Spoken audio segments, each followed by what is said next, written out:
नागपूर जिल्ह्याच्या मौदा शहरात सार्वजनिक ठिकाणी पार्क केलेल्या दुचाकी चोरीच्या घटनांना आळा घालण्यासाठी मौदा पोलिसांनी मोठी कारवाई केली।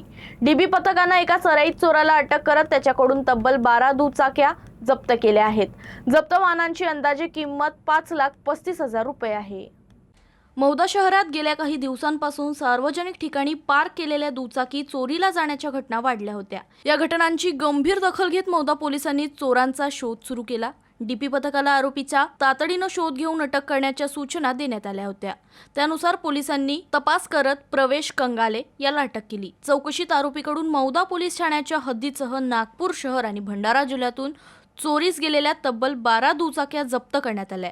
या वाहनांची एकूण किंमत सुमारे 5,35,000 रुपये आहे। पोलिसांच्या माहितीनुसार प्रवेश कंगाले हा मोटरसायकल चोरीतील सराईत गुन्हेगार असून त्याच्या विरुद्ध नागपूर शहर, नागपूर ग्रामीण आणि भंडारा जिल्ह्यातील विविध पोलीस ठाण्यांमध्ये दुचाकी चोरीचे गुन्हे दाखल आहेत।